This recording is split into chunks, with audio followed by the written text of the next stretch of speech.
aunque lo tengas todo hecho y puedas dedicar tiempo a tu familia, también hay una parte de ti que necesita la autorrealización profesional. Todo lo que sabía de marca personal proviene de los griegos. Sigues hablando. Ahora nos movemos para el otro lado. Perfecto. Y sigues. Y de pronto descubres que has hecho una muletilla. La reconoces. Perfecto. Sigues hablando, pero ya has reconocido una. Ya eres más propenso a evitarlas solo por el hecho de reconocerlas. Tú utilizas las herramientas de oratoria. Y es lo mismo que la marca personal y el desarrollo de reputaciones. Ezos, logos y pazos. Ezos, pazos, logos, sí, señor. Tú lo llevas a redes. El hombre se sienta así, me escucha, ve que le protesto de todo, la vida es injusta, tal, y me dice: Fernando, a ti solo te hace falta una cosa.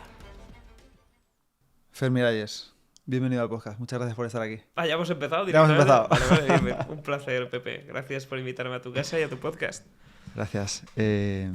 Para la gente que esté dudando si quedarse o no, en plan, no sé si quedarme escuchando esta entrevista, ¿cómo le convencerías? ¿De qué vamos a hablar? Vamos a hablar de todo lo que tú me pidas. Vamos a tocar temas de comunicación, personajes históricos a la hora de comunicar, muchos hábitos, sobre todo, que han permitido, por ejemplo, para quien no me haya llegado a conocer, de la nada construir 2,5 millones de seguidores en redes sociales hablando sobre comunicación, empezar a divulgar todo este mundo que estaba muy oculto en el mundo hispanohablante, que sí que se trabaja en el ámbito anglosajón, y distintas técnicas y recursos que van a poder ayudar a que cualquiera mejore un poquito su vida y le sirva de inspiración. Totalmente. Y cuéntales a estas personas quién eres para que te sitúen en ese puesto que yo tienes, que yo creo que tienes, que es el mejor que yo conozco, hablando de comunicación y de... Muchísimas gracias. Totalmente. Soy un profesor de vocación, me encanta la docencia, soy autor de varios libros, entre ellos los tenemos por aquí, Persuasión y Poder, que es el nuevo, y Descubre el arte de hablar en público. Son libros enfocados a la comunicación, a la oratoria, para mejorar la divulgación, y luego gané el Campeonato de España de Oratoria, entre otros premios, allá por 2018. Entonces ha sido una vida dedicada a la divulgación del mundo de la comunicación, ayudando a empresarios y a directivos a comunicar mejor, de forma eficaz, para conseguir mejores acuerdos, desarrollarse mejor, conseguir ascensos. En definitiva, muy enfocado al mercado de la empresa, pero también abierto al público, como por ejemplo la formación que viniste el día 19. Te debo decir, bueno, en esta entrevista la voy a liar seguro, pero que desde entonces hago muchas menos muletillas. Siempre que envío un audio a alguien, me acuerdo de cuando me sacaste... Tu audio que me mandaste... Me acuerdo de ti haciéndome así, después de los verbos. Efectivamente. Para, y tengo muchas menos muletillas. No puedo decir Buenísimo. Que sea perfecto, pero es verdad que tengo muchas menos. Esto notaremos la progresión en unos meses aquí en el podcast. De los vídeos antiguos que tienes a los que hagas a partir de ahora, se notará muchísimo. Y eso el público lo agradece, porque al final ven que hablas de una forma más suave, muy tranquila, con más pausas, con mejor comunicación. No cambia tu mensaje, no cambias tú, solo que el mensaje llega de una forma mucho más limpia, y eso al final siempre se agradece. Eso es bueno. Quiero hablar de eso también. De hecho, voy a intentar disimular para que esto no parezca una asesoría personal. Al ataque. Si tuvieras que... El arte de hablar en público, como se llama tu primer libro.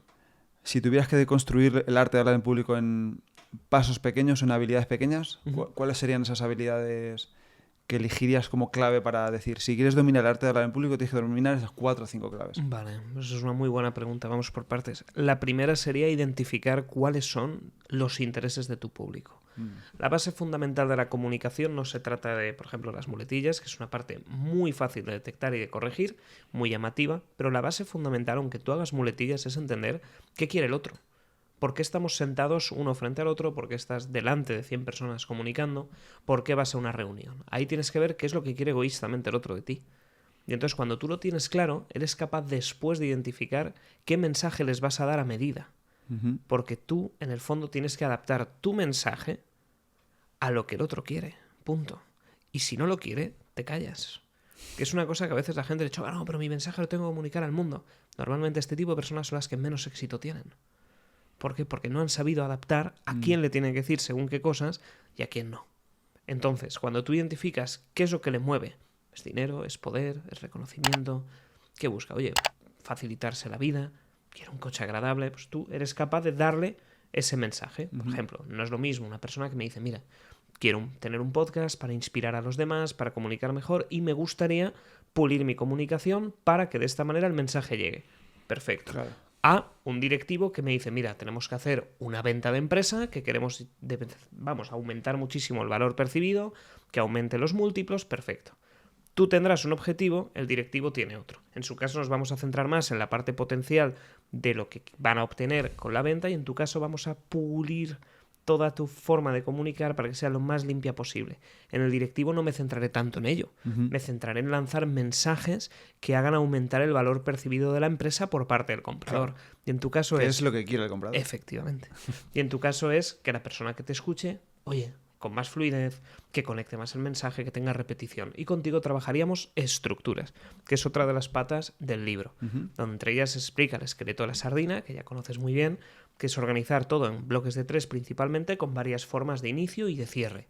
Y es una estructura que te permite hacer tanto podcast como discursos largos, discursos cortos, así como otras que comparto en el libro como el ANSBA, más emocionales. Entonces son estructuras que si sigues vas a conseguir que el mensaje llegue mejor.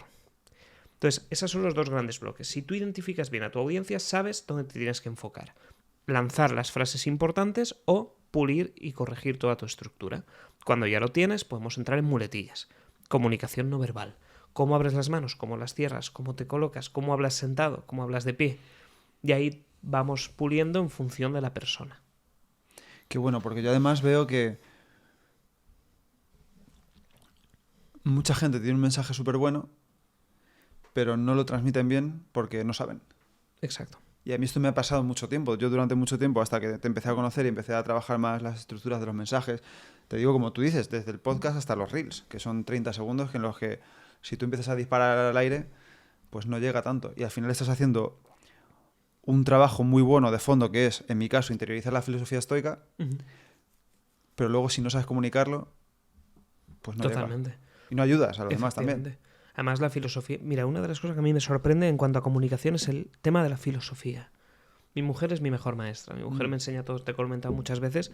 Sabe muchísimo de filosofía, la admiro un montón y me enseña todo lo que sé, viene por ella principalmente. Y cuando empiezo a estudiar la filosofía en el colegio, a mí me aborrecía. Mismo tema, Pepe, mismo tema. Es decir, te enseño una cuestión que hoy para mí es fundamental. Porque te enseña. Son valores, son formas de ver la vida, son formas de interpretar los mensajes, son formas de actuar ante... Exacto. Pero ¿por qué cuando nos lo enseñan en el colegio con un tipo de estructura y unas formas no conectas? Es más, la aborreces y la llegas a odiar, caso particular. Y cuando empiezas en la vida real y te das cuenta de que de pronto aplicas cosas de filosofía, primero sin saberlo, y luego descubres que las estás utilizando, por ejemplo, la filosofía estoica, en mi caso, que me ha ayudado una barbaridad. Me lo has dicho más de una vez. Lo que cambia es la comunicación, la forma en la que tú lo transmites, la implicación, los mensajes. Entonces yo admiro mucho a la gente como tú que estáis haciendo la divulgación de, cierto, a veces complejos, mensajes, cosas técnicas. Por ejemplo, te vas a Meditaciones de Marco Aurelio y no es lo mismo que leerte lo mismo desde la perspectiva Ryan Holiday o leyendo con tu libro de Siempre en Pie. Entonces tenemos ahí dos vías. Entonces, ¿es bueno ir a la fuente? Sí. ¿Qué me gusta más? La adaptación y la interpretación de personas como tú o como yo, que divulgamos al final la información de grandes maestros, pero adaptadas a la vida actual. Claro. Que es lo mismo que la vida pasada, pero en otro lenguaje. A mí me gusta mucho y la comunicación es vital. Has dado en el clavo. Es que además yo me acuerdo que me ha pasado lo que a ti, si nos vamos a mi bachillerato de cuando yo tenía 15 años, pero me ha pasado más recientemente que yo empecé a estudiar la carrera de filosofía por la UNED y dije, bueno, como ya tengo una carrera y cada matrícula de la asignatura son carísimas, voy a cogerme la de la filosofía helenística, que ahí es donde están los estoicos, epicúreos, y yo me voy a encontrar más cómodo, y si esa asignatura me gusta, pues ya haré el resto. Y el profesor, leyendo el libro de una forma monótona, yo diciendo, digo, si esto que a mí me apasiona hacerlo por mi cuenta, me lo está contando así este hombre, ¿qué va a ser el resto de la carrera? Y lo dejé por el profesor, porque no sabía comunicar leyendo. Ahí abrimos un melón. Para mí, esto lo he comentado muchas veces y la gente se cree que es mentira, pero para mí la profesión más importante del mundo es la del profesor. Totalmente de acuerdo. O sea, más que un político. Aquí habrá algunos, y entiéndase el matiz, más que un médico. ¿Por qué? Porque un profesor es el que forma a los médicos. Es el que forma a los futuros ingenieros. Es el que consigue transmitir pasión y vocación a los demás. Un buen maestro es el que te puede abrir las puertas a un mundo que jamás te habrías imaginado y lo empiezas a ver de una forma que nadie tiene esa visión. Y un mal profesor está quitando médicos fantásticos, quitando investigadores que curarían enfermedades. Y precisamente se lo dejan porque no han sido capaces de tener un maestro con vocación y con pasión. Pero es durísimo. Totalmente de Y acuerdo. fíjate, en tu caso, te dedicas a la filosofía, a la divulgación, que llega un profesor y arruine esa pata tuya. Sí, sí. De hecho, en el bachillerato yo elegí historia en vez de filosofía, por ejemplo, en la selectividad. Y gracias a dedicarme a la filosofía estoica, no lo dejé por la UNED, pero era para dejarlo totalmente, por culpa del maestro. Y además, yo creo que estoy muy de acuerdo contigo en que siempre recuerdas a los buenos maestros, pero siempre recuerdas también a los peores maestros. ¿Considerarías peor maestro a este hombre? De los peores. Al del A este filosofía. de la UNED. Bueno, es que no sé si llamarlo un maestro, era el lector. Era lector. Eso sí. Era lector. Hemos visto estructura, hemos visto mensaje, objetivo.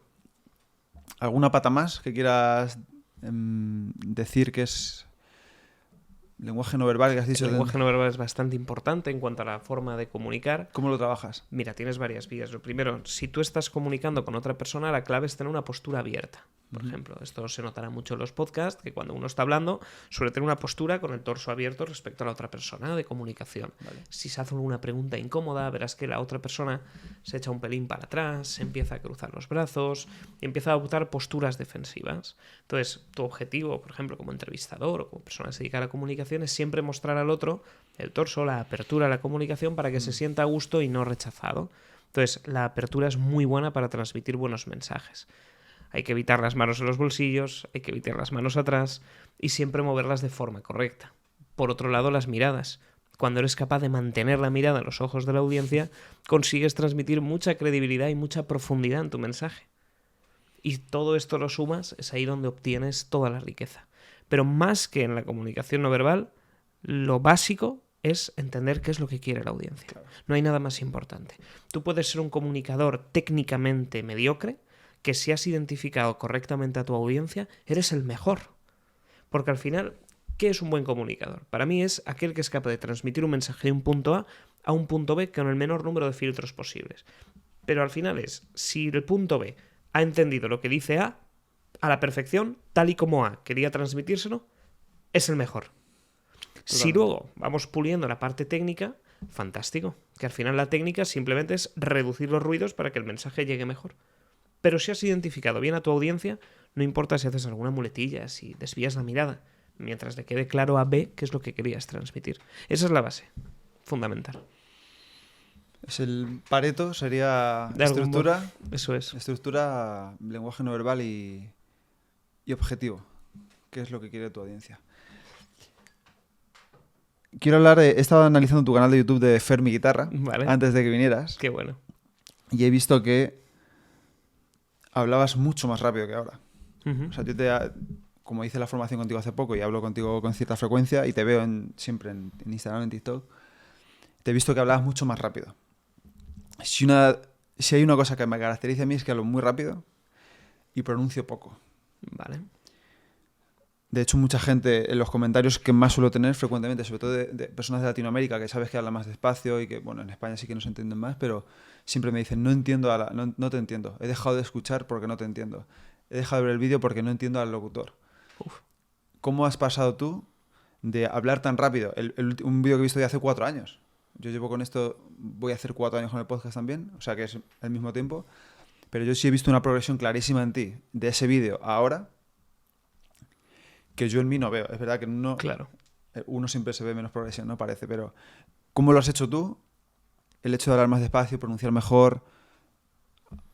¿Y qué consejo me darías a mí, por ejemplo? Claro, que me estás escuchando. Yo me acuerdo que cuando nos conocimos te dije, como verás, hablo un poco rápido, y me dijiste así con la cabeza, como un poco. Un poquito. Hablar rápido, sí.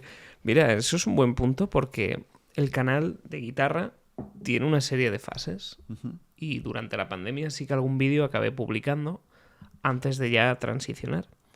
¿Qué sucede? Cuando inicio aquel proyecto en 2012, hace ya un tiempecito, 12 años va a hacer este año, qué barbaridad. Hace 12 años, el tipo de comunicación que se llevaba en redes sociales era lo que yo llamo, entre comillas, a grito pelado. Es decir, la gente, los youtubers eran, ¿pero qué pasa? Bienvenidos, Willy Rex, Rubius, Auronplay. Esto eran los grandes referentes de la época que siguen siendo, pero en la época eran los número 1 y eran los que más gritaban, movían, era la forma de expresarse. Por tanto, como tú tienes que adaptar toda tu técnica a la audiencia, si tu audiencia está acostumbrada a eso, tienes que darle eso. Por eso yo forzaba, no era mi forma natural de hablar. Yo lo que hacía era forzar, impostar mucho la voz, era más cantarina, jugaba, no era mi voz real. De hecho, la gente cuando me conocía es, uy, qué raro, hablas diferente. Digo, hombre, fantástico. Yo antes decía, buenos días a todos, y era un locutor de estos malos, de doblaje de película. Pero luego evolucionó. ¿Por qué? Porque ya transicionas a un formato más profesional en el que dices, vale, la parte del medio ha cambiado, la audiencia ya consume cosas de gente que no necesita actuar mucho la voz, que no necesita darles muchísimos estímulos, sino que aparece, por ejemplo, un Juan Ramón Rayo. Tieso en la voz. Mensaje estático muy bueno, pero la voz tampoco la modula mucho. Va un mensaje normal, como una persona normal hablando. Dije, si el público ya está aceptando esto, me puedo permitir hablar normal. Y entonces fue cuando volví a hablar de una forma más correcta, más pausada. Entonces, esa transición se puede hacer también en tu caso. Yo venía de un mundo donde hablaba así, pero es verdad que antes hablaba más rápido, mucho más, con más energía. De hecho, al final, esta forma de hablar me llevó a, en mi vida natural, a hablar más rápido y a cambiar la voz. Claro. Entonces, ¿cómo podemos bajar a esto? Lo primero es masticar las palabras. Una cosa que a mí me ayudaba mucho era, si yo empiezo a hablar, tengo que forzar, estoy exagerando para que se vea en cámara, mucho las palabras. Vale. Tengo que mover la mandíbula y trabajar esto. ¿Vale? Vamos, esto lo que te hace es dar mucha consciencia del tipo de mensaje que estás mandando, trabajas también la memoria muscular de toda la parte de la voz y encima te permite reconectar con unos ritmos más sostenibles. Al principio lo verás muy exagerado, pero verás que de hablar muy rápido bajas a la velocidad normal, que es la que buscas. Y ahí es donde tienes que seguir trabajando, bajar revoluciones y después practicar mucho con trabalenguas. ¿Vale? Los trabalenguas ayudan a mejorar tu dicción y si combinas el hablar muy lento cada vez más, como estoy forzando ahora, más los trabalenguas, paso a paso irás mejorando el que la audiencia sea capaz de escucharte con muchísima más tranquilidad y sobre todo que lo entiendan. Esto, sin que sea una crítica, porque me pasa mucho con alumnos chilenos, porque en Chile hablan muy rápido y los que seáis chilenos lo podrán identificar. Por norma general, hablan muy rápido. Hacemos lo mismo. Para que el mensaje quede de una forma más clara, bajamos la velocidad, forzamos, masticamos y practican con trabalenguas para darle ese cariño a cada sílaba para que el mensaje llegue de forma fluida. Qué interesante. También aplica, yo creo, al resto de tu vida, porque si el resto de tu vida vas un poco acelerado, al final va a ser más difícil que hables despacio en cámara. Por ejemplo, yo Puede ser. leo bastante rápido, pero nunca he hecho cursos de lectura rápida ni me he esforzado. Pero me doy cuenta de que leo rápido y digo, si aquí estando tranquilo en el sofá a las 10 de la noche, cuando todo el mundo se ha ido a dormir, yo estoy aquí leyendo rápido, ¿por qué luego voy a hablar lento? Totalmente. Sí, en general, es una cosa de la que me he dado cuenta con el tiempo, ¿no? O sea, no me pasa ahora, pero yo creo que si en tu vida en general vas rápido, a lo mejor tienes que intentar bajar el punto incluso cuando lees una novela en casa tranquilamente. En general, ¿no? A lo mejor si trasladas esa lentitud a otras áreas de tu vida, luego también será más fácil meterla en la comunicación. Sí, puede ser. No sé, simplemente es una idea que me he dado cuenta con el tiempo, que digo, a lo mejor es que voy un poco rápido en general. Mira, ahí en ese punto puede llegar a influir y a una época de mi vida en la que estaba muy rápido, leí una frase, no soy muy bueno identificando frases, pero creo que era de Séneca y lo leí creo con Ryan Holiday, que me marcó mucho por la etapa en la que estaba viviendo, que creo recordar que uno no necesitaba calmar su mente buscando montañas y paz y lugares tranquilos, sino que creo que era Séneca quien se iba al mercado, al lugar con mayor ruido que existía en su ciudad, a encontrar la paz allí, porque la paz era interior.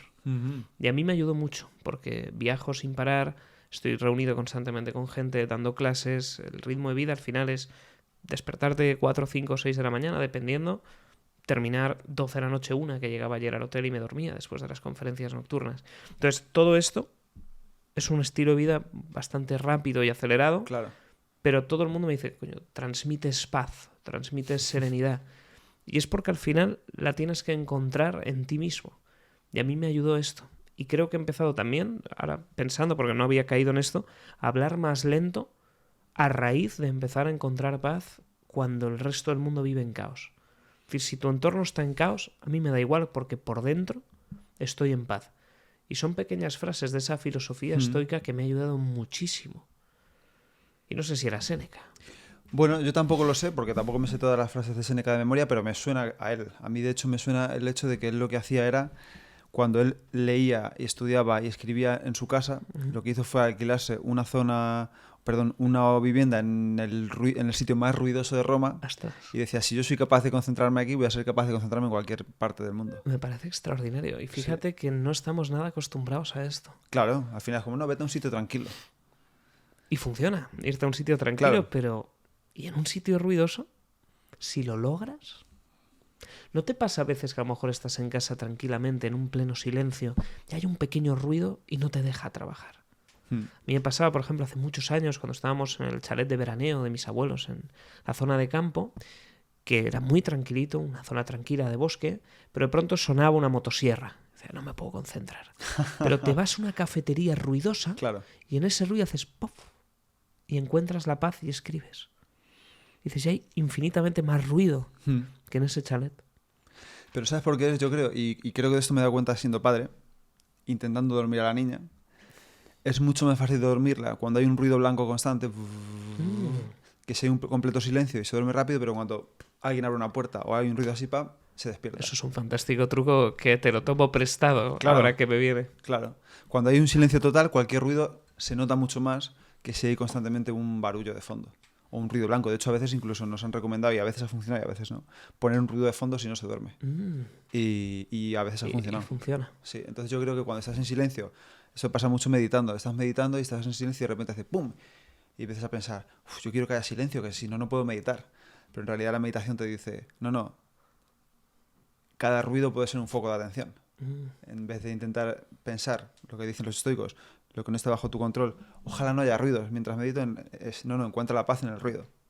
Porque nunca va a haber Exacto. el silencio suficiente para ti. De hecho, si te vas a una zona con mucho silencio, te darás cuenta de que hay un ruido constante, Es verdad. que es el ruido del silencio.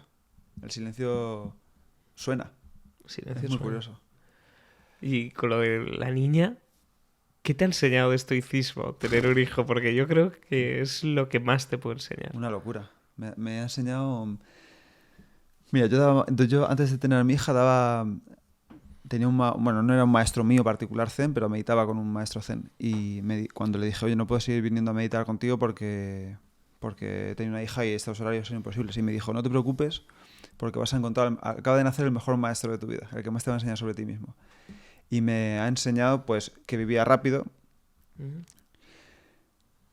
que tienes que acostumbrarte al caos. Siempre está todo en caos, los horarios, la casa, las tareas, lo que quieres hacer, siempre hay caos. Tienes que encontrar el silencio, bueno, el orden dentro del caos, a gestionar mejor las emociones. Me ha enseñado que hay emociones muy, muy, muy extremas, tanto las bonitas como las menos bonitas, porque siempre digo que he conocido una forma de amor que no había conocido nunca, el más incondicional que hay, porque al final yo creo que es muy bonito esto de que tu pareja tienes que darle un amor incondicional, pero cuando eres adulto, de alguna manera esperas como que un cierto retorno, aunque sea que me quiera un poco, no que sea de la forma que yo quiero, pero con un hijo no, porque cuando es un bebé no puedes esperar nada de un bebé, lo quieres así. Entonces todo eso me ha enseñado y muchísimo más. Estoy escribiendo un episodio de podcast para esto, de lecciones que he aprendido en un año de pater. Pero sí que hay retorno. Por ejemplo, ahora que la he conocido, me ha dado una ternura, se lo he dicho a mi mujer, el momento en el que hace. Sí. Y quería abrazarte a ti y a Julio. Hecho, a mí me ha matado, digo, eso me ha matado de amor. Es decir, qué bonito. Es una locura. Ya lo vivirás, es precioso. Es precioso, pero también hay veces que es muy desesperante y es muy duro, porque, como te dije, tienes que estar con una atención constante. Cuando es bebé, porque no puede, incluso puede ahogarse sin darse cuenta a sí misma. Ostras. Claro, si se da la vuelta boca abajo y duerme boca abajo, el síndrome del lactante, la muerte súbita del lactante, tienes que estar dando la vuelta. Y cuando van pasando los meses, a lo mejor comiendo, ahora tocando enchufes y yendo por cosas punzantes. O sea, tienes que estar siempre muy atento. Entonces, esa atención también cansa y en cuanto la distraes un momento, puede pasar algo y tienes que estar... Es muy intenso, pero ya te digo yo que es muy bonito. Lo vas a disfrutar mucho. Veremos, ¿no? Sobre todo el compaginarlo. Compaginarlo. Que es lo que hablábamos fuera de cámaras un día. El cómo lo compaginas todo con la niña, con el trabajo, con la familia. Tienes que reestructurarlo todo y cambiar mucho de hábitos. Cambiar de hábitos porque al final nunca vas a llegar a lo que tú crees que debería ser, de, vamos a llamarlo productividad o sacar el trabajo que tú crees que deberías poder sacar. Esto. Pero al mismo tiempo es, oye, no va a ser pequeña siempre. Nunca va a volver a tener esta edad. Y yo podré ser productivo dentro de 5 años. Sí. Pero esta edad nunca la volveré a tener. Es cierto. Entonces eso, recuérdatelo porque te lo vas a tener que pensar. Oye, yo quiero hacer esto, o quiero subir X vídeos, o quiero hacer esta charla, o quiero hacer esta formación, o quiero esta oportunidad. Pero esto a lo mejor me puede volver a salir en un futuro, pero mi hijo nunca volverá a tener un año. No, y luego el valor. De verdad vale claro. Este proyecto el coste de 2 meses sin ver a tu hijo. Hay gente que sí. Por supuesto. O a lo mejor no lo han pensado. No, yo creo que hay gente que prefiere... Vivimos en una era donde cambian mucho los valores y las percepciones. O sea, nosotros, por ejemplo, tenemos una visión quizá más tradicional, más de familia y de cuidar, y hay gente que, oye, y está bien también, es como proyectos más individualista, más de proyección. O sea, al final todo depende de la persona. Todo depende de la persona. Y de tus prioridades. Y de tus prioridades. Y de lo que quieras recordar cuando seas mayor. Porque yo trabajo con mucha gente que lo que más me repiten es que de lo que más se arrepienten es de no haber pasado suficiente tiempo con sus hijos cuando eran pequeños. Y esto lo he oído 80 veces. Fíjate. O sea que ahí te dejo también una... Eso me marcó cuando hablamos, que me lo comentaste, y añadiste una frase que me gustó mucho, que es: algo habrá ahí para que todo el mundo me lo diga. Claro. No, para que tanta gente me lo diga, corrijo. Esto fue lo que me dijiste. Y yo me fui camino a Barcelona 6 horas reflexionando con esa frase y dije, algo habrá ahí. E inmediatamente cancelé todos los talleres que tengo desde la vista. Ya lo tenía más o menos, pero ya he cerrado todo y he hablado con las empresas fuera. Para estar ahí. Digo, algo ahí. Y ese estar ahí también a veces es... Yo creo que aprender a lidiar con el aburrimiento, que es una cosa que no sabemos hacer. Porque cuando estás con un bebé o vamos a llamarlo, cuando ya tienen más años que sí puedes hablar con ellos, interactuar o leerles o ayudarles a jugar, lo que sea. Pero cuando son tan pequeños, mi hija tiene un año en el momento de grabar esto, muchas veces lo único que tienes que hacer es observar y estar atento a que no le pase nada. Pero no es, vamos a llamarlo, un estímulo muy divertido en el sentido del que te puede brindar un libro o redes sociales. O cuando llevas, por ejemplo, ya 1 hora, ¿no? Ya es como, me estoy un poco... Entonces aprender a lidiar con ese aburrimiento es fundamental y aprender a estar incómodo con eso es fundamental para no irte a... preferiría estar haciendo otra cosa. ¿No? Y a mí me gusta mucho el tema de los estoicos, del amor fati, del amar lo que es y esto es lo que es y esto es lo perfecto y esto es lo que tiene que estar pasando. Totalmente. Ya me contarás. Ya te contaré. Te mandaré un WhatsApp de ayuda, Pepe, ayuda. No ha ido nada bien. Y ahora que hemos sacado el tema de la atención, que yo creo que es lo más importante de la vida, decía Alex Rovira y también me decía Ramiro Calle, que atención es amor. Atención es un acto de amor. Eso no se me olvida nunca. Dedicar atención, entiendo. Sí, el poner la atención a algo es dedicarle amor a ese algo. Y volviendo un poco al tema de hablar, siempre te veo muy presente. O eso me transmites. Y yo me he dado cuenta también, y el otro día hice un ejercicio aquí con tu libro, con el primero, ¿no? Descubre el arte de hablar en público. Yo estaba leyendo y hablabas de... No sé en qué página exacta era, pero hablabas un poco de la improvisación. Y dije... Dejé el libro y empecé a improvisar prestando atención a lo que decía. Vale. Es decir, en vez de hablar como un logo en autómata, improvisando, que cuando hablas de improvisar parece que como tienes que decir muchas cosas muy rápido, empecé a hacerlo muy despacio, prestándome mucha atención a lo que decía y estuve hablando prácticamente 10 minutos sin parar, sin muletillas y después te mandé el audio. 10 minutos prácticamente sin muletillas. Es buenísimo. Que yo me di cuenta. Luego seguro que cometí algo. Es buenísimo, ¿no? Porque en el audio que me mandaste detectaste un E, además lo detectaste tú, un E. Y tú venías a hacer algunos más. Hombre, el chico dijiste, escoge a alguien con cara de muletillas. Y me dirigió a mí. O sea que tenía que tener cara de muletillas. Sí. Y alguna hiciste, sí. Muchas. ¿Cómo trabajas tú la atención? ¿O cómo trabajas tú la atención cuando hablas? ¿Cómo haces para mantenerla en lo que estás diciendo y no irte a lo mejor al lenguaje no verbal, a la cara de alguien que te está mirando? Porque tu taller creo que duró como 8 horas, 9 horas, y Sí, estabas siempre ahí. 9 a 6 y luego se alargó hasta las 8 y Eso media. es. ¿Cómo lo haces para mantener la atención en lo que estás diciendo, en cómo lo transmites? Ahí entran varias cosas. Una que he observado es que he nacido para dar clase. Mm. O sea, eso es una parte que a veces ¿Eso es una comento. creencia tuya? Sí, es una creencia, pero además es que sé que es así porque no existe cosa en este mundo que me dé más satisfacción que dar clase. Ujú. O sea, y no hace falta un aula. ¿Vale? Puede ser una conversación con alguien, una conversación con mi mujer, también recibir clase, pero el poder compartir algún conocimiento, porque me pasaba cuando aprendí a tocar la guitarra de forma autodidacta, quería y tenía la necesidad imperiosa de compartirlo altruistamente con el mundo. Y de esa canción que había aprendido, enseñarla en castellano, en español. Lo necesitaba. Tenía que devolverle al mundo lo que yo había aprendido. Ujú. Y me viene innato esto de la docencia. Entonces, ¿por qué te cuento esto? Por la parte de la atención. Cuando estoy dando clase, cuando estoy aquí contigo, se me olvida todo lo demás. Mm. El mundo, para mí, podría estar en guerra, podría estar en cualquier tipo de circunstancia, que no existe otra cosa que no sea ese aula. Me olvido de todos los problemas, me olvido del teléfono. Solo estoy. Entonces, eso es una parte que creo que proviene por decir que he venido a esto solo para esto. Porque en cualquier otra actividad, no. Claro. Si estoy corriendo, estoy pensando en las clases. Si estoy haciendo pádel, por ejemplo, que dejé de jugar, a mitad de partida me aburría. Porque, no, me voy a hacer otra cosa. No soy tan capaz. Pero en el aula no me sacas de eso. Y podría estar continuamente Qué bueno. jugando, aprendiendo, interactuando. Esto me ha parecido muy curioso. Ahora, respecto a cómo lo puede aplicar una persona que a lo mejor sí que no está tan metida en esto y quiere aprender cosas. Lo primero es ir por fases. Por ejemplo, en el taller estuvimos viendo miradas, comunicación no verbal, estructuras, y fue todo muy intenso, de manera que tú a veces dices, me abrumo. Esto es demasiado. Entonces es por partes. Lo primero es identificar qué quiere la audiencia. Cuando lo tienes claro, le hablas directamente a ellos. Vale. Luego, tratar de meter preguntas, interactuar con tu público, ver cómo funciona. Y de momento no te fijas en la comunicación no verbal. Te centras muy poquito en lo que estés viendo en la gente, de si tienen caras agradables hacia ti, si no, tú sigues hablando, no pasa nada. Y luego vas increciendo. A medida que te vayas poniendo más a gusto y estés disfrutando, después de hacer esas preguntas, oye, ahora sí, analiza la comunicación no verbal de la gente. Perfecto, ¿qué te dicen? ¿Están contentos? ¿No están contentos? ¿Les gusta? Bien, seguimos. Pues ahora vamos a hacer este tipo de pregunta. ¿Cómo reaccionan? ¿Te dicen esto? Perfecto, seguimos. Entonces es ir aumentando el nivel de implicación de todas estas técnicas.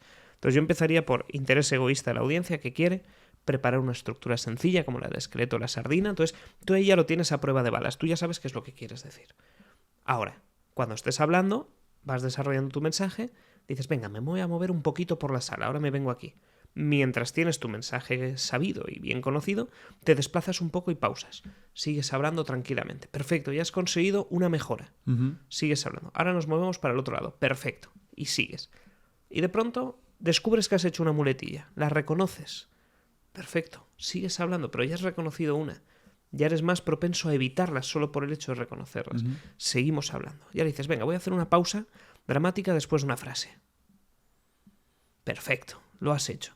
Es ir implementando todas estas técnicas no a la vez, sino de forma gradual en función de la dificultad percibida que tú tienes respecto a ellas. Ujú. Porque a mí me cuesta más, por ejemplo, hacer quizá pausas con algunas bromas, y para otras personas es una estructura que han aprendido. Entonces a partir de ahí vas sumando. Y entonces ganas presencia, ganas el estar ahí. Porque cuando dominas todas esas habilidades, llega un día que lo haces y dominas todo. Llega un día que lo haces. Llega un día que lo haces. Te plantas delante del escenario con esos nervios que nunca se irán y entonces comunicas de una forma en la que el público puedes identificar qué es lo que quieren y reaccionar a tiempo real. Entonces ahí surge una cosa muy bonita que disfruto, que es que cuando estoy hablando me he olvidado de toda la parte técnica porque ya forma parte de mí. Y a partir de ahí el mensaje es lo que importa. Ahí sí que empiezo a ser presente en todo lo que digo, cómo lo digo y puedo pensar. De hecho, para la gente que le guste el mundo de la formación y de las conferencias, el momento en el que mejor pienso y más me nutre, por ejemplo, luego para los libros, es el aula. Mi estudio, mi reflexión es cuando estoy hablando. Tengo la suerte y el gran privilegio de dar muchísimas clases. Entonces, cuando estoy en clase, voy pensando a la vez en todo lo que voy diciendo y voy metiendo nuevas teorías, las pongo a prueba en el aula, las trabajamos, vemos si funcionan o no, luego las estudio con papers y las contrasto, y entonces es cuando voy sumando. Pero todo lo que sé viene del aula. Viene del único momento en el que mi foco de atención es únicamente ahí, y es cuanto más y mejor pienso. Es alucinante. Veía un podcast en el que Willy Rex hablaba, que es un youtuber muy importante, y decía que el momento de mayor tranquilidad que él tiene es cuando hace vídeos en directo, cuando comparte con su comunidad, cosa que al resto le pondría nervioso. Lo mismo me sucede. El momento que más tranquilo estoy, más presente estoy, mejor pienso porque he dominado todas las técnicas que he compartido, ahí es cuanto más pienso, mejor me funciona la cabeza, más reflexiono acerca del futuro y planteo teorías. Es una cosa rarísima. Pues yo creo que no es tan raro, porque yo, conforme te escucho, veo que me pasa lo mismo con el estoicismo en mi vida. Mi aula es mi vida, Claro. por así decirlo, cuando estoy aquí trabajando a solas, ¿no? Y cuando hago los ejercicios por la mañana, durante el día y por la noche, digo, esto lo voy a compartir, esto no sé qué, pero lo estoy viviendo yo primero. Creo que es casi lo mismo. Sí, de hecho hay gente que le pasa, por ejemplo, en el gimnasio. Claro, claro. En momentos de esfuerzo, en momentos de tareas más rutinarias. Fíjate. Sí, sí. Podría ser. Y ahora que has dicho técnicas para ir empezando, me interesa mucho saber cómo tú pasas de tu canal de YouTube lo tengo que apuntar, Fermi Guitarra, y transicionas a posicionarte como un referente en el arte de comunicar, de hablar en público, oratoria. Pero sobre todo me interesa la parte en la que no eras nadie, por así decirlo, no eras quien eres ahora. ¿Qué hacías ahí, día a día? ¿Cuáles eran tus hábitos o cuál era tu rutina o qué ejercicios hacías de forma continuada que te empezaron a pasar de ser Fermi Guitarra a ir dominando esas técnicas que vas diciendo, que cuando empiezas a sacar, yo creo que tenemos o nacemos con cierta facilidad o cierta tendencia para algunas cosas, que yo creo que en tu caso también puede ser así, porque siempre dices que desde pequeño te interesan mucho las palabras y cómo elegir la palabra correcta, pero ¿qué hábitos y qué cambia en tu día a día que empiezas a implementar poco a poco que te hace pasar de ser Fermi Guitarra a Fermi Miralles, el referente en hablar en público? Fíjate, nacieron a la vez. De hecho, mira, me ha pasado una cosa divertida cuando a veces cuento lo del canal de guitarra, ahora se busca en Google Fernando Miralles Guitarra y la gente lo acaba encontrando. Es de las cosas más buscadas. Y luego también mi mujer, porque se hizo viral un clip en el que hablaba de cómo conocía a mi mujer. Por suerte mi mujer no es algo público porque queremos mantenerlo de forma privada. Y es así por su privacidad y respeto. Y ahora que tenemos el niño en camino, pues más todavía. Entonces preferimos tener ese área de la vida privada. Es curioso. Pues si la gente va a mi primer vídeo, 2 de julio de 2017, verá un niño con muchas ganas de comunicar y de transmitir una formación que mal hablaba. Sin muletillas, eso sí, es una cosa extraordinaria. Pero veías que no hablo de la forma en la que lo hago ahora. No tenía ni idea de lo que estaba haciendo. Tenía cierta habilidad, porque sí, con 17 años esa forma de hablar era diferente a la de otras personas hablando en cámara, sin duda, pero no tenía ni idea. Y es que Fermi Guitarra construyó a Fernando Miralles. Porque, mira, empiezo a divulgar la información y este conocimiento de guitarra y me obligo, no sabía por qué, inspirado en estos grandes youtubers de la época, a publicar 2 vídeos todas las semanas. 2 clases... ¿En YouTube? En YouTube. Vale. 2 vídeos en YouTube todas las semanas, sin fallar, todo lo que pudiera, y entonces me obligaba a varias cosas. Primero, a aprender una canción. Me obligaba a estudiar, me obligaba a formarme, porque no tenía esa capacidad de estar continuamente. Entonces, sacaba tiempo de la nada. Tenía que empezar a madrugar. Tenía que empezar a renunciar a salir con amigos. Por una cosa autoimpuesta. Entonces yo mismo dije, por un hobby que tengo que me gusta mucho, voy a renunciar a salir. Y recuerdo estar viernes por la noche, mis amigos salían, y yo aparecer a las 11:30 porque tenía que publicar el vídeo. Y lo tenía que grabar. Aprendí a editar. Desarrollé la habilidad de formarme de manera autodidacta. Y gracias a tener que grabar todas las semanas 2 o 3 veces, mejoré mucho mis habilidades de comunicación. Porque luego al editar el vídeo decía, uy, esto no me ha gustado, corte, la próxima lo hago así. Y fui puliendo mucho. De hecho, la evolución es notoria. Es muy grande en el primer año. Por eso recomiendo a la gente que se grabe. Y se grabe todos los días, aunque sea un poquito. A mí me ayudó una barbaridad. A mí me ayudó a desarrollar claridad. Y al final era capaz de pensar mirando a la lente negra. Claro. Que es una cosa que cuesta mucho. Muchísimo. Y sin ningún problema. Entonces, cuando esto lo desarrollo, lo empiezo a aplicar también en presentaciones en la universidad, en presentaciones en clase, en presentaciones en eventos de empresa, y veo que son habilidades idénticas. Cambia el medio, cambia el formato, pero es lo mismo. Claro. Comunicas igual. Entonces, seguí trabajando esas habilidades. Entonces, Fermi Guitarra, o sea, para mí fue la base de lo que soy hoy. Claro. En aquel momento lo ves y recuerda más entrar también en un periodo bastante duro de depresión, porque justamente yo estaba estudiando farmacia y no me veía 40 años en la oficina de farmacia, una profesión que además es preciosa, tradición familiar. Sin embargo, había algo en mí que digo... Y mi hermano, por suerte, sigue la tradición, pero además me parece muy bonita, de servir a la ciudadanía y ayudarles con la salud. A mí no me encajaba. Digo, yo necesito estar fuera, necesito estar contando con gente, me gustaba más el movimiento. Y entré en un periodo en el que dije, voy a potenciar el canal.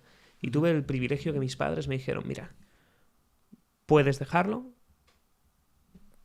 búscate si quieres otros estudios, pero a partir de ahora ya no te apoyamos más, solamente no te va a faltar, que no es poco, una cama y un plato de comida, que es todo. Muchísimo. Es todo.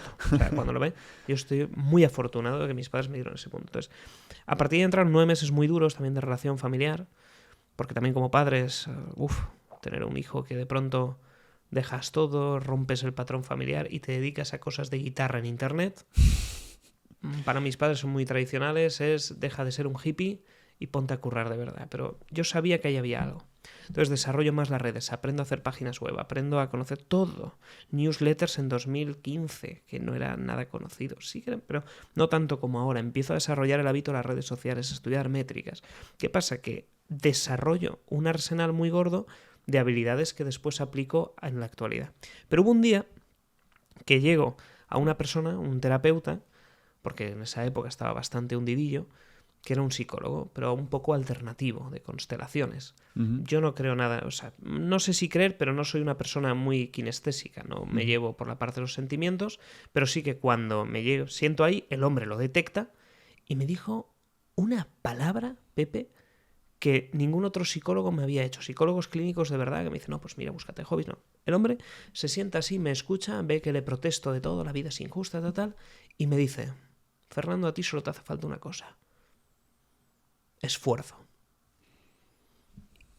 Y no sé qué pasó en mi cabeza, me hizo un clic, se me curó la depresión en el momento.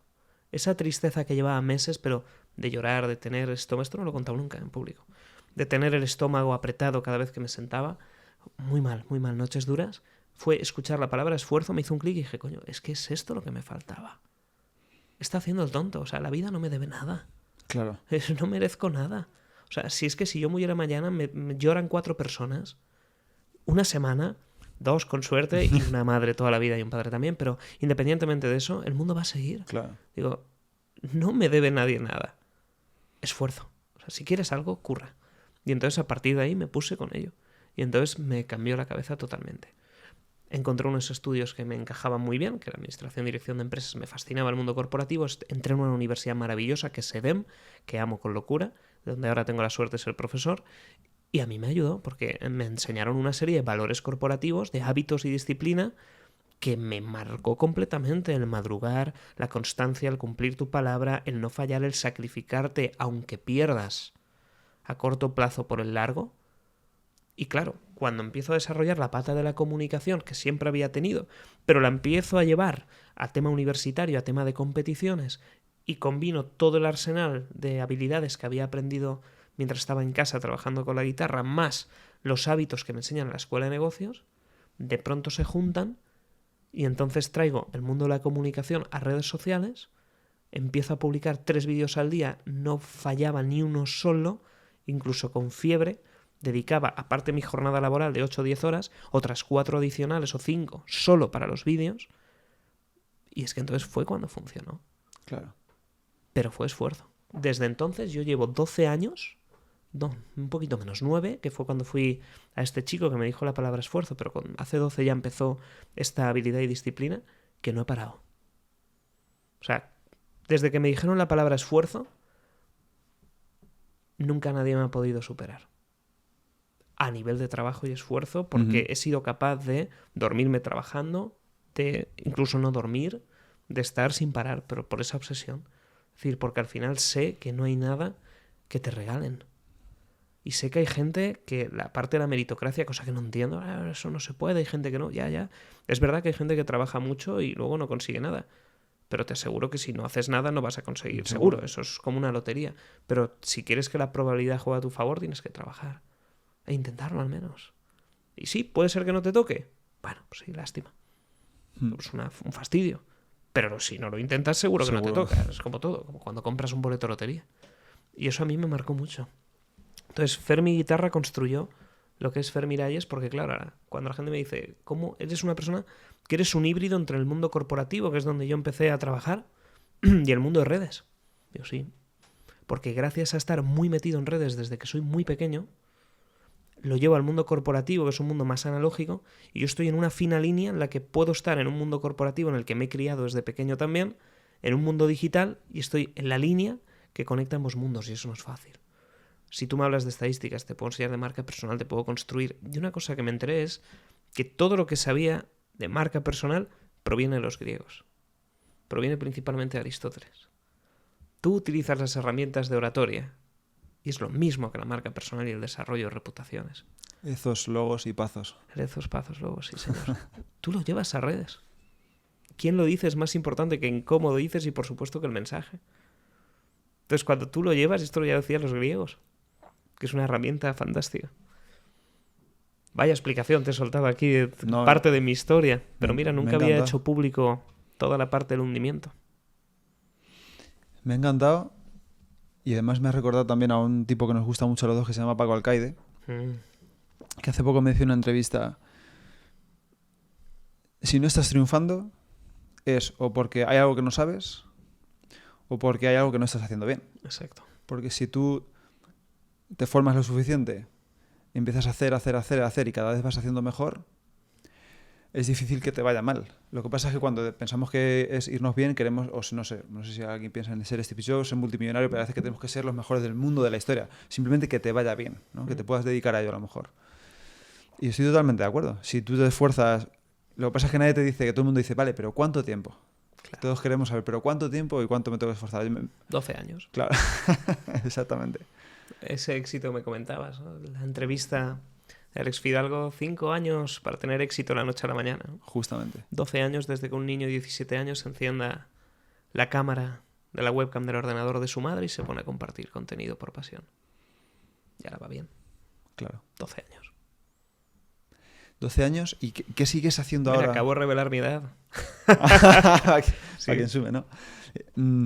¿Qué sigues haciendo ahora que hacías antes? Es decir, porque también yo creo que es fácil, y esto le pasó hasta a David Goggins, que lo cuenta en su segundo libro, que cuando te empieza a ir bien, puedes tender hacia la autocomplacencia y decir, bueno, ya me va bien, voy a aflojar un poco, porque ya, joder, no puedo seguir este ritmo mucho tiempo, porque al final también sacrificas salud y te sacrificas tiempo con la gente que quieres. O sea, yo también creo en esto, de la idea del punto medio de Aristóteles, que está entre los dos extremos, y al final es difícil encontrar el equilibrio, es difícil encontrar el punto medio si no se está en los dos extremos. Le pasó a Buda también. ¿Qué sigues haciendo ahora? Porque ahora ya, claro, Fermi ya da clases todos los días, hace formaciones. ¿Cómo te mantienes, me sale en inglés, honing, ¿no? ¿Cómo mantienes esas habilidades intactas o qué sigues haciendo en la sombra cuando nadie te ve? Para que cuando sí te vean estés ahí a tope.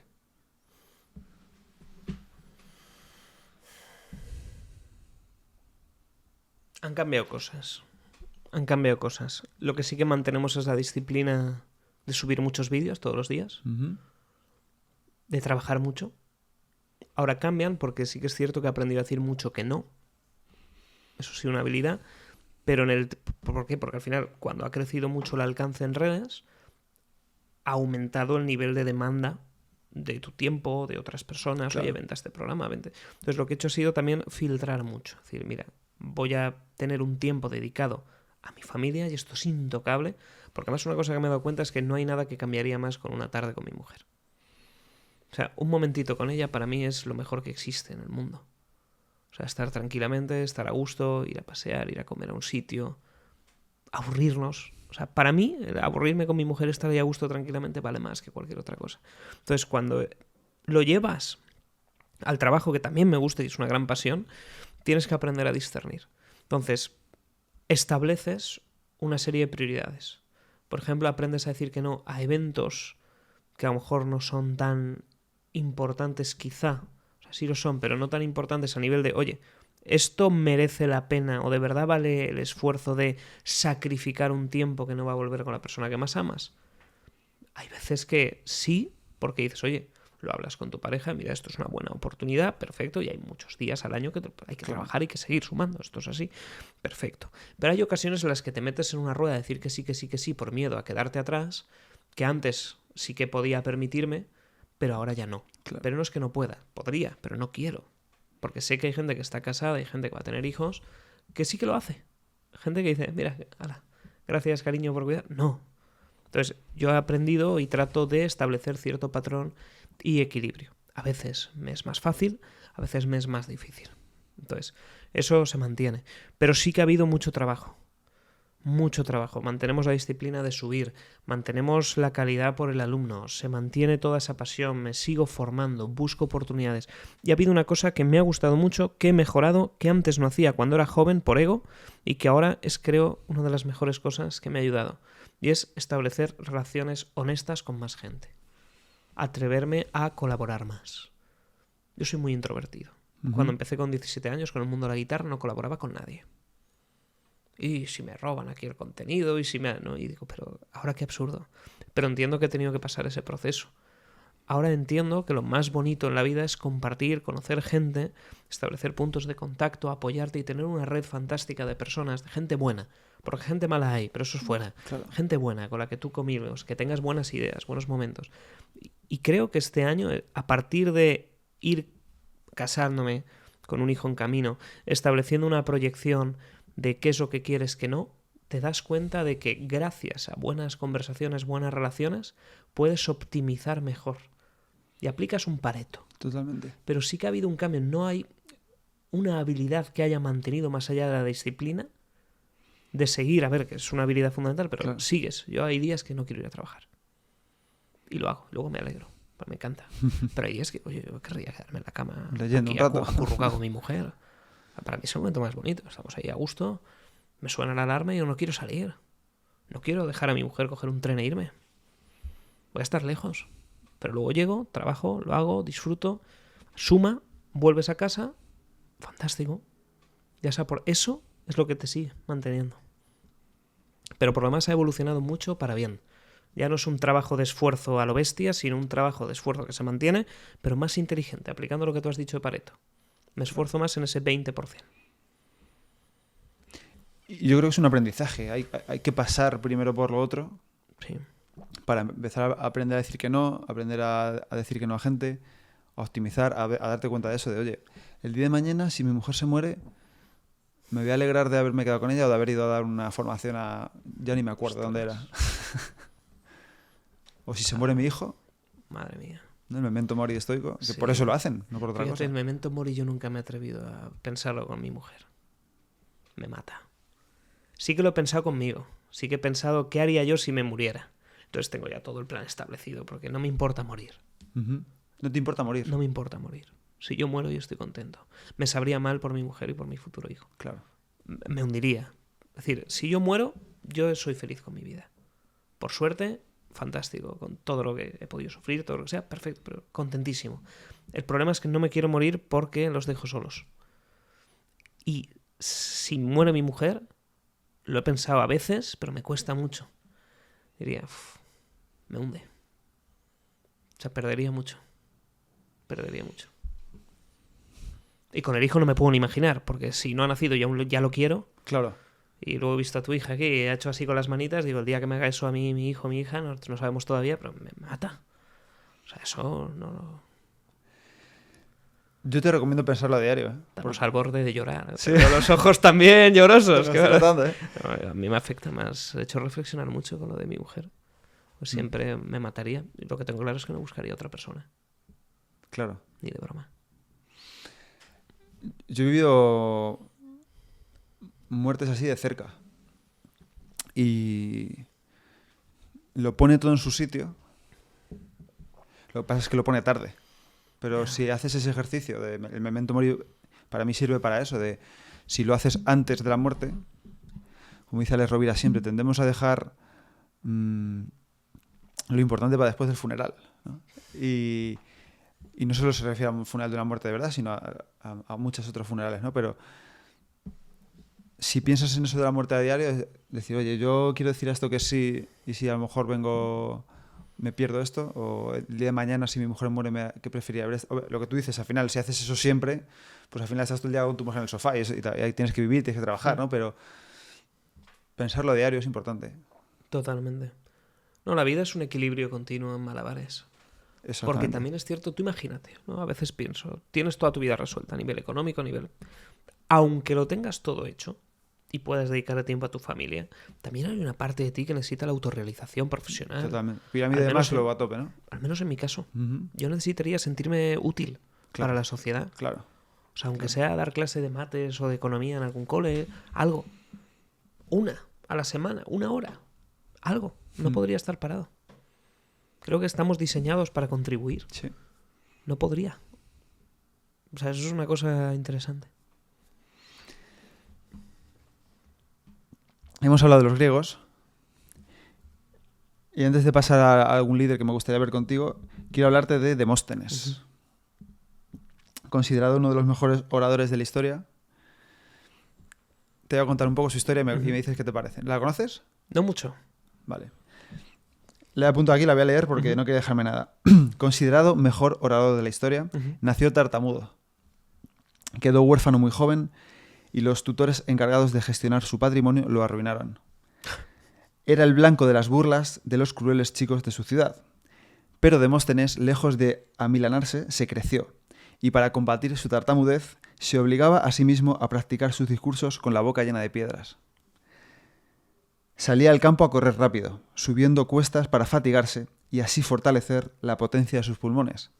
Cuando más estaba jadeando, recitaba en voz alta prosa de memoria para entrenar la voz en situaciones extremas. Se encerraba meses y meses en su casa para ensayar discursos frente a un espejo de cuerpo entero, probando con diferentes movimientos de las manos y posturas corporales para quedarse con la que más le gustaba. Se rapaba la mitad de la cabeza para no salir de su casa por vergüenza y así poder ensayar más. Yo he hecho todo, menos lo de las piedras y lo de raparme la cabeza. Y queda una.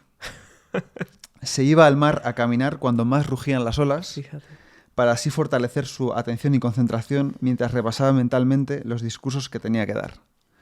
extraordinario. Es increíble. Esto lo recoge Plutarco en Vidas Paralelas, no sé si es verdad, es lo que dice Plutarco. Esa es la situación que menos me gusta de analizar oradores antiguos. Que no sabes si es cierto. No sabes si es cierto. Y luego que un texto escrito no es lo mismo que un texto hablado y comunicado. Vivimos en una era maravillosa, Claro. donde tenemos la oportunidad de que todo esto que estamos hablando queda registrado. Pero tampoco sabemos si es cierto. ¿A qué te refieres? A que una persona en redes sociales muestra lo que quiere. Sí, pero decir, aunque muestre lo que quiere, por ejemplo, hay fantásticos comunicadores que luego no son como proyectan, pero son muy buenos. Claro. Aunque estén actuando, lo hacen muy bien. Mira Obama. Qué bestia. Y no sé, vamos, un asesino más, o sea, extraordinario. Extraordinario no por lo de asesino, sino porque es un premio Nobel de la Paz, un fantástico comunicador y 20.000 bombas lanzó en su último año. O sea, cómo lo gestionas maravillosamente a nivel de comunicativo, entre otras cosas. ¿Qué pasa? Que aunque no sea real, no sea auténtico, que cada vez hay menos personas auténticas por las redes, tenemos evidencia del mensaje, tenemos evidencia de su dicción. Por ejemplo, el discurso de Martin Luther King, tenemos piel de gallina cada vez que lo escuchas, porque está grabado, está documentado, lo puedes visualizar. A mí me da rabia no tener registro en vídeo de un Demóstenes. Porque al final tú puedes estar escuchando... O de Jesucristo, a mí me admira mucho más Jesucristo. ¿Por qué? Porque ha llegado hasta la actualidad todo su mensaje, 2000 años después, con unos valores que han cambiado el mundo, y tienes a muchísimas personas siguiendo sus parábolas, sus fábulas, todo. Me parece el mejor storyteller de la historia. A mí me fascina Jesús. De Demóstenes no te sabría decir nada de él. Claro. Ningún mensaje de él más de la erótica de que ha sido el mejor. Pero de Jesús te puedo contar muchas parábolas y muchas fábulas. Y no solo por la tradición católica de nuestro país o del mundo hispanohablante, sino porque aún así la gente agnóstica o atea conoce las parábolas y las interioriza como valores después. Otras religiones lo consideran incluso un profeta, un gran divulgador, como el Islam, que considera a Jesucristo un profeta. Entonces, fascinante. Para mí, Jesucristo. Porque ha transmitido de una forma muy cercana, muy llana, mensajes complejos. Y me da mucha rabia tampoco tener evidencia visual de cómo contaba esas historias. Porque eso tenía que haber sido un espectáculo. ¿Y estas cosas que has dicho que has hecho todas menos? Comer piedras, lo de tener las piedras en la boca, sí que lo he hecho con un lápiz, que es un poquito eso quería preguntarte. más sano a nivel vocal. Y luego lo de raparte la cabeza. ¿Y qué has hecho te preguntaba porque has salido de refilón antes las incomodidades. ¿Qué incomodidades has hecho que te han ayudado a mejorar como orador? De ponerte cosas, es decir, si ya es suficiente incómodo mirar una cámara, en tu entorno, el lápiz en la boca... ¿Qué haces? Mira, una muy buena es cuando tenía que hacer discursos importantes, me los preparaba y luego salía a la calle a hablar solo en voz alta. Y caminaba.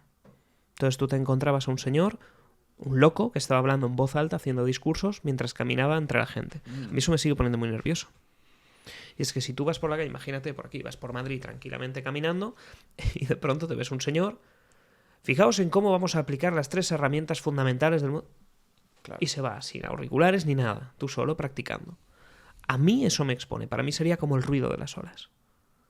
O sea, a mí el ruido no me molesta, a mí me molesta el que haya gente sin contexto alguno escuchando un mensaje. Eso me pone nerviosísimo, por eso lo hacía. Claro. Ahora ya lo he dominado, pero me sigue poniendo más nervioso. De todas las habilidades, nervioso. Lo del espejo, él lo hacía practicando el movimiento, yo lo hago. Y es un ejercicio que recomiendo. De hecho, tú viviste la formación como la persona que salió le hicimos moverse por toda la sala mientras le molestábamos continuamente. Es una simulación de este ejercicio. Y estaba siendo evaluada, que eso también es muy incómodo. Estos me están apuntando aquí cada cosa que hago mal. Imagínate. Claro, tú estás viendo cómo apuntan. Totalmente. El tema de la adicción con el boli. Practicaba en casa, antes de ganar el campeonato de España, con gafas de realidad virtual. Yo me levantaba a las 4 de la mañana, que era el tiempo que tenía libre, de 4 a 7. Cogía gafas de realidad virtual y practicaba mis discursos.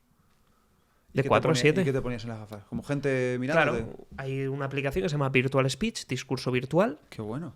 Es totalmente gratis, creo, sigue siendo gratis. Yo lo conseguí gratis y aún la tengo. Entonces, simulas un escenario y tú vas hablando. Y tienes a gente falsa, se nota que es falso. Sí, pero tu cerebro llega un momento que se acostumbra. Y no distinguen si es real o es cierto. Perdona, si es real o es falso. Y entonces, ostras, vas rebajando la ansiedad. Entonces a mí me ayudaba para poder practicar muchísimo y simular escenarios de 4 a 7. Qué bueno. Y me ayudó mucho, mucho, mucho. Pues esa te la tomo. Es muy buena. De hecho, ahora ha bajado muchísimo de precio las gafas de realidad virtual. Claro, hay tantas ya. Gracias a que han sacado las de Apple, las de Meta han bajado a 200 euros, que sigue siendo una inversión fuerte, pero ya no son 500. Ya te ha bajado a 50%.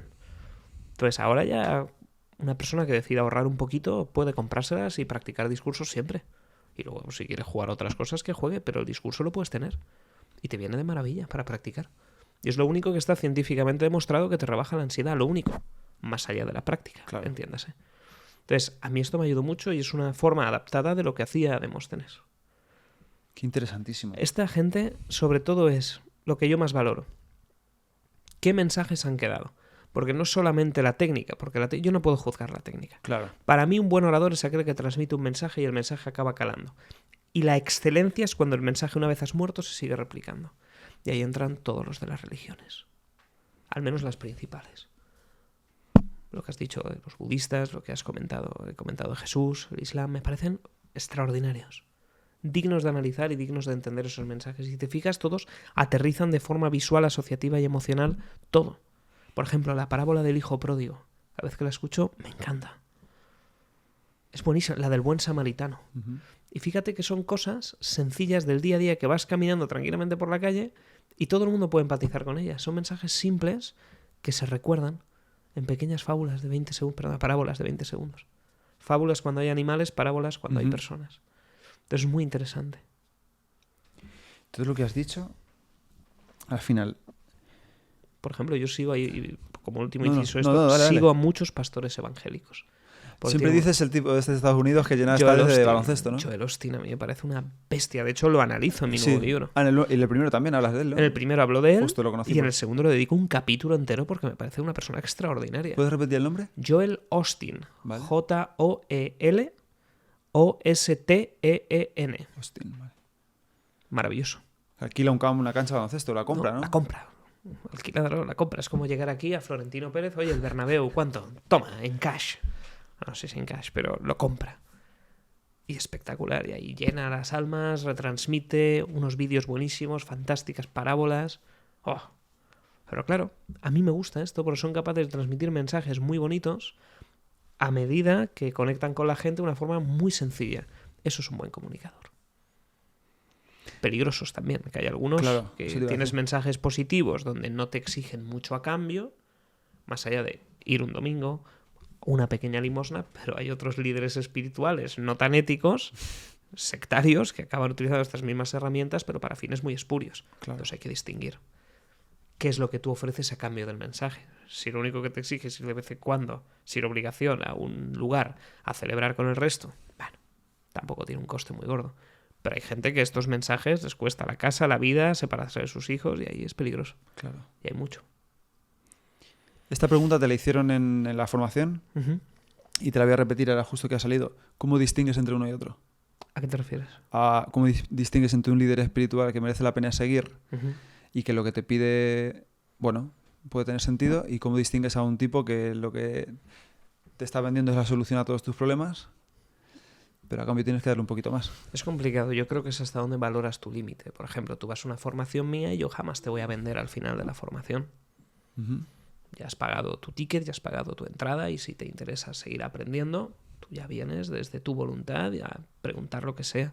Hay gente que no, que hace venta en escenario, es correcto, es lícito, forzando con una serie de sesgos para que compres en el momento de una forma muy emocional. No es mi estilo. Este tipo de líderes te empezarán a pedirte que te separes de tu familia. Te pedirán que, bueno, te dirán que formas parte de un grupo exclusivo, que eres totalmente diferente al resto, que el mundo no te entiende, que aquí sí que eres entendido, te darán amor muy rápido, ese amor que te falta en la vida real, y entonces te empiezan a separar directamente del resto de las personas. Cuando uno lo detecta, lo tienes claro. Y entonces se nota mucho, porque lo ves con las religiones más tradicionales. Nunca verás que te dice, no, sepárate de aquel que no piense como tú. Al contrario, te dice, acércate al que no tiene, acércate a toda esta gente. Todo lo Marco contrario, Aurelio todas. dice eso también. Y en este caso, estos son líderes que te empiezan a separar, te meten en un grupo único, te generan un enemigo en común normalmente, señalan a ese enemigo en común, llámalo como quieras, puede ser los, las, les, lo que ahora se lleve, pero, por ejemplo, lo que no quieren que sepas. ¿Quién no quiere que sepas el qué?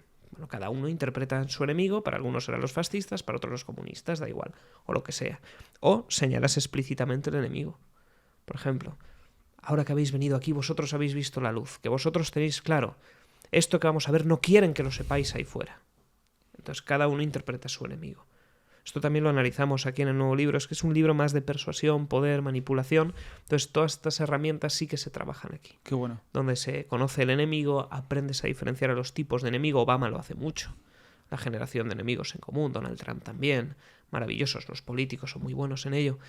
Y los líderes espirituales incorrectos son aquellos que generan enemigos y te hacen separarte de todo tu entorno. Señalan falsos enemigos que no deberías. ¿Conmigo o contra mí? Exactamente. Y eso se genera una falacia del falso dilema.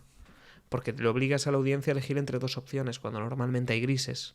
Claro. Entonces, cuando a mí una persona me dice o lo aceptas o no lo aceptas, cuando hay un potencial abanico de grises, yo ya sé que me estás manipulando. Porque me quieres llevar o a hacer esto o a hacer aquello. Y normalmente rápido, Sí, para que no lo pienses mucho. exacto. Y hay una cosa que me gustó mucho, un estudio, no sé hasta qué punto estará muy contrastado o no, pero sí que hay evidencia de papers que hablaba de que el 95% de los impulsos que uno toma a la hora de tomar decisiones, por ejemplo, rápido, oye, esto, ¿qué opinas? La primera impresión, y tomas una decisión a veces por instinto. Resulta que hablan que el 95% de las decisiones que uno toma por instinto son acertadas, pero que luego le metemos la razón y entonces empezamos a fallar. Y es cuando nuestro cerebro empieza a anular toda la serie de sesgos que tenemos preinstalados y entonces empieza a bajar nuestro acierto, acojonante. No sé, esto es un paper contrastado que tenía sus resultados y no sé hasta qué punto lo habrán rebatido, pero me parece muy interesante saber que nosotros de forma primitiva somos capaces de analizar, oye, esta persona me cae bien, ya más lo sabemos, pero luego tu razón te dice, no, trata de acercarte, conócelo, y la cagas. Entonces es muy interesante todo esto, se nota cuando alguien es bueno o no es bueno. Pensar rápido, pensar despacio, ¿no? Que lo comentamos. Sí, es la misma idea. ¿Qué más líderes analizas aquí en Persuasión y Poder? Que me interesa mucho esto. A mí, el primer capítulo, por ejemplo, de Steve Jobs, que lo escribí en un apartamentito en León, Guanajuato, Maravilloso. Profundizo en cómo Steve Jobs empieza desde pequeño, incluso sin ser consciente, a manipular a gente, a conseguir que sean sus mentores, y luego a cómo transmite de forma correcta y hace que las personas se sumen a su visión. Una visión que explica muy bien Walter Isaacson en la biografía que le hace de Jobs y que luego puedes ver en sus presentaciones. Entonces aquí vemos todas las técnicas de comunicación y de oratoria que aplica, no solo para comunicar muy bien, sino también para conseguir convencer al resto de que se sume a su visión. Está también Barack Obama. Extraordinario. Es decir, independientemente de lo que uno pueda pensar, es que es un genio, es muy buen comunicador, es fantástico. Entonces, ahí analizamos sus técnicas, cómo conecta con el pueblo de una forma muy emocional, cómo genera a los enemigos. Donald Trump, cómo desde 1979 genera una autoimagen creada por él, la construye por principio de repetición y consigue empezar a divulgar por medios de una manera muy estructurada. David Goggins mismo, aquí hay un capítulo de la autenticidad. Sí, me gusta mucho a mí David Goggins. Me fascina. Me parece, además lo hablábamos, un filósofo muy moderno. Es decir, este hombre es un comunicador extraordinario. Y te dice palabrotas. Sí. Pero claro, te pone, hey, motherfucker, no sé cuántos, tal, stay hard. Y dices, vale. Principio de repetición, conecta con autenticidad, te insulta cuando debes. Gary Vaynerchuk, por ejemplo. Muy bueno, cómo llega a una conferencia y dice, mirad, preguntadme vosotros. Qué guay, y entonces Gary dice, la mejor forma que aprendáis aquí y esto os sirva es que seáis vosotros quienes me preguntéis. Y entonces diseña una charla totalmente centrada en los intereses egoístas de la audiencia. Qué bueno. La escuché y me dejó alucinado. Entonces analizamos cómo puedes construir esto, algo que hice también ayer. Entonces tú aplicas esto y es maravilloso. Oprah Winfrey, una bestia de alimentar el ego de sus invitados. Una mujer extraordinaria, cómo comunica, qué bien lo hace, cómo alimenta el ego, cómo, esto además se explica en las galletitas, entre otros Joel Austin, cómo desarrolla al principio la capilaridad para conseguir ser un pastor modelo a lo largo de todo el mundo. Muy buen libro. A mí Gary Vaynerchuk que me cambió la vida y el proyecto del estoico está hoy donde está gracias a un reel suyo que vi. Fíjate. Que decía, todo cambiará cuando pases más tiempo creando contenido que consumiéndolo. Y dije, tengo que crear más contenido. Sí. O sea, yo estaba con el estoico, estaba empezando, estaba ahí, sí, pero voy a subir una foto, ya mañana voy a subir un... Creo que todavía no estaban los reels, no me acuerdo, en 2019 creo que no estaban. Eran básicamente imágenes y estaba IGTV también, que era la televisión esta, ¿no? De vídeos largos. Y dije, tengo que subir más contenido. Y empecé a subir uno cada día, pum, y desde entonces... Qué bueno. Pero fue por Gary Vaynerchuk. Dije, yo estoy mucho tiempo aquí viendo contenido, pero yo no lo estoy creando. Y ese tipo fue... Por ir terminando, que no te quiero quitar mucho más tiempo, te quiero hacer unas preguntas... Bueno, esta y luego unas preguntas rápidas. Imagínate... que Fer Miralles muere. ¿Como persona? Mueres, sí, te mueres. Vale. Y que todo tu contenido desaparece contigo. Vale. Es decir, todo lo que has subido en Instagram, YouTube, redes, libros, todo desaparece. Pero antes de que desaparezca, tú puedes elegir 3 lecciones que quieres transmitir a la gente que se van a quedar ahí para siempre. Vale. Puede ser de oratoria, puede ser de vida, de lo que quieras. ¿Qué 3 lecciones dejarías a la gente? Oh. Aquí vais a tener que meter un corte. Bueno, lo metemos. Es que es muy buena pregunta, caray.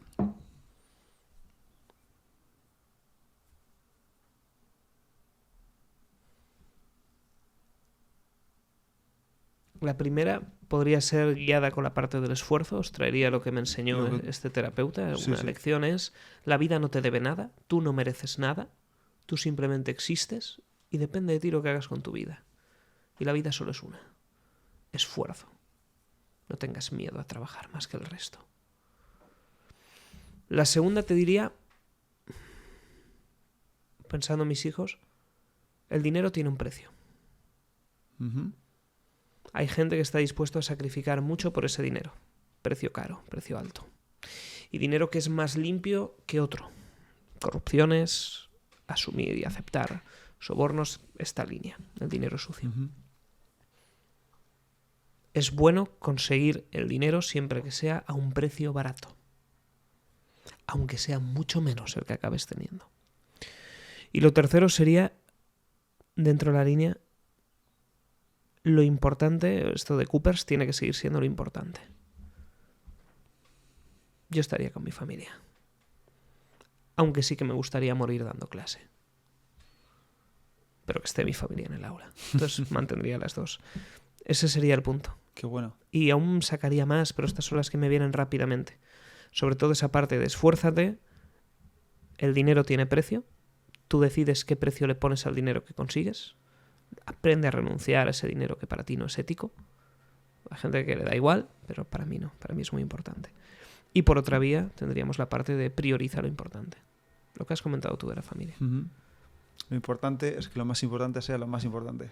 Esa la dice siempre y... Es que es buenísimo, es muy Coopers. A mí admiro mucho a Coopers. Qué bueno. Aunque a veces le hago la imitación que la Lo gente hace muy se bien, cree que lo le hace muy odio. bien. Que va, admiración total. Lo haces Víctor, muy si bien. ves esto, que sepas que tienes un fan incondicional aquí. Lo haces muy bien. Dinos un par de libros o 3 que recomiendes que te hayan gustado mucho. Me lo has puesto a huevo. El primer libro tenemos Persuasión y Poder de Fernando Miralles. El segundo, Descubre el arte de hablar en público. Y el tercero, Siempre en pie, este señor de Pepe el Estoico, que es fantástico. Y... De comunicación De tenemos comunicación. varios. Tenemos PNL para vendedores de James vale. Parker, que me Vale. gusta mucho, un libro que descubrí recientemente. Va directo al grano, con buenos mensajes. Tienes también Las 48 leyes del poder de Robert Greene, que me gusta mucho.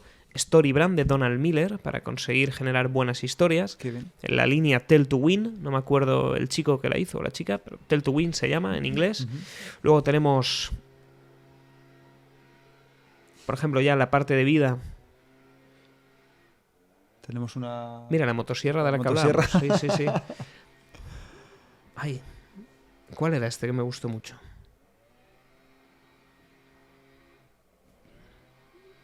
Se lo dije a un chico ayer. Caray, no me acuerdo. Era uno bonito de vida. Mira, el diario para estoicos de Ryan Holiday a mí me ayudó muchísimo a tener A una entrar. pepita todos los días y a entrar en el estoicismo. Y ese es bastante bueno. Vale. Con la agenda. Quien pueda que tenga la agenda para ir anotando y se obligue a trabajarlo. Con todos esos ya tenemos buenos recursos a nivel Totalmente. comunicativo. Una persona que me recomiendas entrevistar en este podcast, que te encantaría escuchar. Muchos. Por ejemplo, te recomiendo a Valen Bailón, que es el editor de mi libro. Maravillosa persona, extraordinario. ¿Vale? Una historia muy chula, muy buena persona y que te va a gustar analizar. ¿Vale? Lo conoces tú, me has dicho. Sí, ¿Es sí, os editor? puedo Vale. conectar Perfecto. enseguida Perfecto. y es muy bueno, muy bueno. Luego también tienes una persona que me gusta mucho el tipo de contenido que hace, que es Adrià Sola Pastor, también que habla de temas de hábitos, de desarrollo, ¿Vale? relacionado con los chicos de Tengo un Plan, con Sergio y Juan, que también son muy buenos, que también sería fantástico que los pudieras entrevistar. Y luego hay una persona también que me gusta mucho, que es Marcos Gutiérrez, de Fit Generation. Es una persona, buena gente. Euge Oyer. Vale. Te diría un listado aquí de personas, pero Vale. te conecto con quien haga falta, Encantado. que son gente muy buena. Perfecto. Y luego con Pablo España, que justo estuve con él ayer, que es quien lleva a Tribu Seekers, que ha creado un proyecto muy bueno, tiene una historia muy chula, que merece ser contada también, una persona Pues impecable. perfecto. Los apunto a todos. Pues mira, de un invitado hemos sacado 15. Siempre hago esa pregunta por eso. Sí. Además, fíjate, tú has traído gente muy chula como Francisco Alcaide. Me he leído los he escuchado, más que leerlos, he escuchado sus libros, los audiolibros buenísimos. Muy bueno. Y Alex Rovira, por ejemplo, de La Buena Suerte. ¿Cómo me ayuda ese libro? A mí también. Siempre se lo digo. Estoy aquí mucho por tu libro. Me lo dieron en EDEM. Dice, primer libro que te dan, La Buena Suerte de Alex Rovira. No sé si os ha cambiado. Explosión. Ese y El Caballero de la Armadura Oxidada. También muy bueno. Oh. También te recomiendo un libro que te lees en 30 páginas. En 30 páginas, 15 minutos. El hombre que plantaba árboles. Mira. El hombre que plantaba. El hombre que plantaba árboles. Ahora me lo compro. Te lo vas a leer en... Bueno, a lo mejor he dicho 10 minutos y exagero. Pero buen mensaje. Pero increíble. Qué bueno. El hombre que plantaba árboles. ¿Dónde puede encontrarte la gente que quiera saber más sobre Fer Miralles? Pueden buscar en Instagram, en TikTok, Fernando Miralles, y ahí aparecerá un señor con traje y bigote que pueden seguir para aprender comunicación. Y muchísimos vídeos, de hecho, uno al día en todas las redes sociales. Uno al día en todas las En redes. Instagram y en TikTok, YouTube, 3 vídeos diarios. O sea, pues no se van a aburrir de contenido y de información. Y luego, sobre todo ahora que ha salido el nuevo libro, Persuasión y Poder, que ya está en preventa. No sé cuándo saldrá este programa, a lo mejor ya ha salido a la venta definitivamente.